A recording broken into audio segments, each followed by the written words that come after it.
اعوذ باللہ من الشیطان الرجیم بسم اللہ الرحمن الرحیم سامعین و ناظرین السلام علیکم ورحمۃ اللہ وبرکاتہ۔ اردو گرامر کے ساتھ آپ کی خدمت میں حاضر ہوں۔ آپ سے گزارش ہے کہ اس چینل کو سبسکرائب کریں، آج کے ویڈیو کو لائک کریں اور ساتھ ساتھ یہ ویڈیو آخر تک دیکھیں تاکہ آج کے عنوان کے حوالے سے تمام باتیں آپ کی سمجھ میں اچھی طرح آ جائیں۔ اردو گرامر میں آج ہم نے جس عنوان کا انتخاب کیا ہے وہ ہے روداد نویسی۔ امتحان میں اکثر سوال آتا ہے کہ آپ فلاں تقریب کی روداد لکھیں یا فلاں واقعے کی روداد تحریر کریں۔ تو آئیے پہلے ہم یہ جانتے ہیں کہ روداد سے مراد کیا ہے اور اس کے لیے کیا کیا چیزیں اہم ہیں۔ تو یہاں آپ ملاحظہ کر سکتے ہیں کہ چند اہم چیزیں، چند اہم پوائنٹس میں نے یہاں نوٹ کر لیے ہیں کہ ان پوائنٹس کا خیال رکھتے ہوئے اگر ہم روداد تحریر کریں گے تو امید ہے کہ وہ اچھی روداد ہو سکتی ہے۔ مثلا روداد میں کیا ہونا چاہیے؟ ربط ہونا چاہیے، یعنی جو واقعہ یا جو تقریب ہم بیان کر رہی ہے اس کے واقعات میں، اس کی جزیات میں ترتیب بھی ہونی چاہیے، ربط کے ساتھ ساتھ ترتیب بھی ہو۔ پھر اس کے بعد اس میں وحدت ہو، یعنی سب کے سب اکٹھے ہو جائے، سب واقعات، سب باتیں اکٹھے ہو کر ایک چیز بن جائے، اسے وحدت کہتے ہیں۔ یعنی ربط بھی ہو، ربط الفاظ، جملوں وغیرہ کا بھی، واقعات کا بھی۔ اسی طرح ترتیب، یعنی پہلے کون سا واقعہ یا پہلے کس طرح کا جملہ ہونا چاہیے، پہلے کیا لکھنا چاہیے، پھر اس کے بعد یہ ترتیب ہے۔ پھر وحدت، یعنی تمام چیزوں کو یکجا کرتے ہوئے ایک چیز بنانے کو کہتے ہیں وحدت، یعنی ان میں یکجائی صورت موجود ہو۔ پھر اس میں دلچسپی بھی ہو، کیونکہ دلچسپی کے بغیر اگر ہم روداد لکھیں گے تو یقیناً وہ بوریت کا شکار ہو سکتی ہے، جس کی وجہ سے ہماری روداد اچھی نہیں ہو سکتی۔ اس کے علاوہ اہم بات ہے کہ تمام تر تفصیلات کو بیان کر لینا چاہیے، اور وہ بھی اسی انداز میں کہ الفاظ کم سے کم ہو اور تفصیل زیادہ سے زیادہ ہو۔ اس کے لیے ضروری بات یہ کہ جو مختلف چیزیں ہیں، جزیات نگاری جسے کہتے ہیں، یعنی جو مختلف چیزیں ہیں، اجزاء ہیں، ان کو سب ملا کر ایک ایک کر کے ہم لکھیں گے تفصیل کے ساتھ، تو ان کے درمیان ربط بھی ہونی چاہیے، ترتیب بھی ہونی چاہیے، اور یہ سب مل کر ایک چیز بن جائے، اسے وحدت کہتے ہیں۔ دلچسپی بھی ضروری ہے، تمام تر تفصیلات کو یکجا کر کے جتنی بھی جزیات ہے وہ ایک ہو جائے تو اسے کہتے ہیں یہ اچھی روداد ہے، اور ساتھ ساتھ اس کا یہ نتیجہ نکلے گا کہ اس کے دوررس نتائج یا دوررس اثر ہوگا۔ آئیے جانتے ہیں کہ روداد کسے کہتے ہیں۔ تو روداد اصل میں یہ فارسی زبان کا لفظ ہے۔ روداد لفظ کس زبان کا ہے؟ فارسی زبان کا لفظ ہے، جس کے لفظی معنی ہیں ماجرا، احوال، کیفیت، واقعہ، سرگزشت وغیرہ۔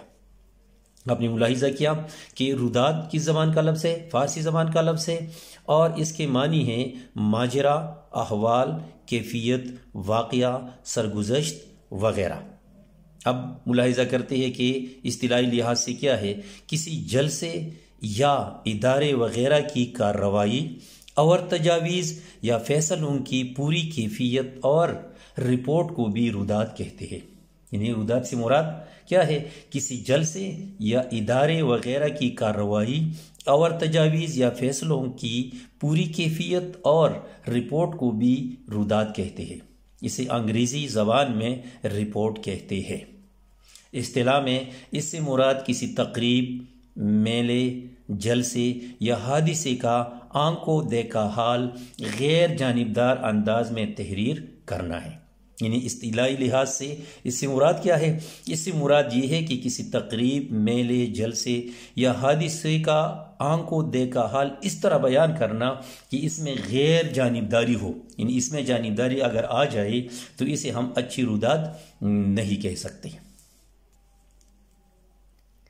آئیے اب ہم روداد لکھنے کے اصول اور طریقہ کار ملاحظہ کرتے ہیں کہ روداد کے لیے کن اصولوں کا خیال رکھنا چاہیے اور اس کا طریقہ کار کیا ہونا چاہیے۔ تو روداد لکھتے وقت حسب ذیل امور کا خیال رکھنا چاہیے۔ نمبر 1، حالات و واقعات اور کیفیات غیر جانبداری سے لکھی جائیں، یعنی جتنی بھی حالات ہے یا واقعات ہے یا جتنی بھی کیفیات وہ گزری ہوئی ہے تو ان کو اس انداز میں لکھنا کہ اس میں جانبداری نہ ہو۔ دوسری اہم بات یہ کہ بے جا طوالت اور اختصار سے گریز کیا جائے، یعنی اس میں نہ بہت زیادہ طوالت ہو کہ روداد لمبی ہو جائے، دلچسپی ختم ہو جائے، اور نہ اس میں بہت زیادہ اختصار ہو، یعنی روداد مختصر بھی نہ ہو، کیونکہ مختصر ہونے کی صورت میں یہ روداد اچھی نہیں ہو سکتی، اس میں پوری تفصیلات نہیں آ سکتی۔ مطلب کیا؟ یعنی روداد نہ زیادہ طویل ہو کہ بوریت محسوس ہو اور نہ زیادہ مختصر کی تشنگی کا احساس ہو۔ تیسری بات یہ کہ جو کچھ ہو مینوان وہی بیان کرنے کی کوشش کی جائے، یعنی جو کچھ گزر گیا ہے وہی لکھنا چاہیے، اس میں مبالغہ آرائی کی کوشش نہیں کرنی چاہیے، اس لیے مبالغہ آرائی سے گریز کیا جائے۔ تیسری بات ہے۔ چوتھی بات یہ کہ اپنے جذبات و احساسات کو قابو میں رکھتے ہوئے جلسے، تقریب وغیرہ کی ہو بہو تصویر پیش کی جائے، یعنی اس میں اپنے جذبات اور احساسات کو بڑھا چڑھا کر پیش کرنے کے بجائے ان پر قابو رکھتے ہوئے، یعنی جو آپ کے جذبات و احساسات ہیں ان کو قابو میں رکھتے ہوئے جلسے کی تقریب وغیرہ کی ہو بہو تصویر کھینچ لینی چاہیے، ایسی تصویر جس میں قاری اپنا آپ نظر آئے، یعنی اس انداز سے ہو کہ جیسے یہ سب کچھ قاری پر گزر رہا ہے۔ پانچویں بات یہ کہ اپنی پسند ناپسند کو بالائے طاق رکھ کر غیر جانبداری کا مظاہرہ کرتے ہوئے روداد قلم بند کی جائے، یعنی اس میں اپنی پسند یا ناپسند کا خیال نہیں رکھنا چاہیے، یعنی جو کچھ ہے وہی بیان کرنا چاہیے۔ اگر آپ اپنی پسند یا ناپسند کا خیال رکھتے ہوئے اسی انداز سے لکھیں گے تو ہو سکتا ہے کہ دوسروں کے لیے اس میں دلچسپی برقرار نہ رہے۔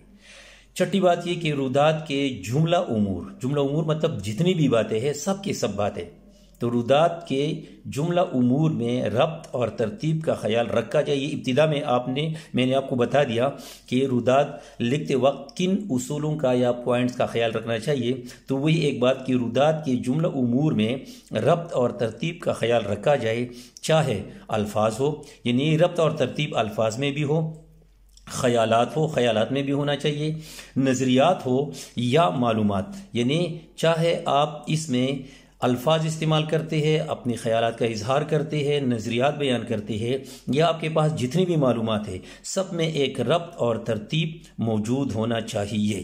اگر ربط ترتیب نہیں تو اس میں دلچسپی برقرار نہیں رہتی۔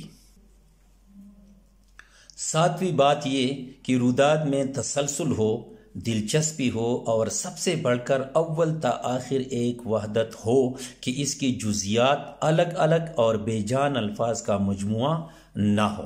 یہ بھی پہلے میں نے آپ کو بتائی تھی یہ بات کہ پوائنٹس میں جو اہم باتیں ہیں ان میں ایک بات یہ تھی کہ جو جزیات ہے ان کو الگ الگ رکھنے کے بجائے سب کو یکجا رکھنا چاہیے، اور اسے وحدت بھی کہتے ہیں۔ تو یہ ایک خوبی بھی روداد میں ہونی چاہیے، یا اس اصول کا خیال رکھنا چاہیے کہ روداد میں تسلسل ہو، یعنی مسلسل بات بیان کی جائے، درمیان میں کوئی رکاوٹ بریک وغیرہ نہ ہو، اس طرح اس میں دلچسپی ہو۔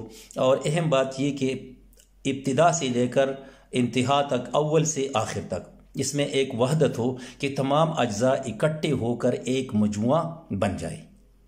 اور آخری بات، روداد اس انداز میں لکھی جائے کہ اس کے دور رس اثرات اور نتائج مرتب ہو، یعنی اگر اس کے دور رس اثرات اور نتائج مرتب ہوتے ہیں تو اس کا مطلب یہ کہ یہ ایک کامیاب روداد ہے۔ اور یہ تمام باتیں ایک بار پھر میں آپ سے کہتا ہوں، ابتدا میں نے آپ کو تمام باتیں بتائی تھی، یہ تمام پوائنٹس میں نے آپ کو بتائی تھے کہ روداد لکھتے وقت کن باتوں کا خیال رکھنا چاہیے۔ اس طرح اگر آپ کے ذہن میں بھی اور باتیں ہیں تو ان کو مد نظر رکھتے ہوئے آپ اگر روداد لکھیں گے تو امید ہے کہ اچھی روداد ہو سکتی ہے۔ تو امید ہے کہ آج آپ روداد کے حوالے سے تمام باتیں اچھی طرح سمجھ گئے ہوں گے۔ آئندہ کسی نئے عنوان کے ساتھ پھر حاضر ہوں گے، تب تک کے لیے اجازت دیجیے۔ اللہ حافظ۔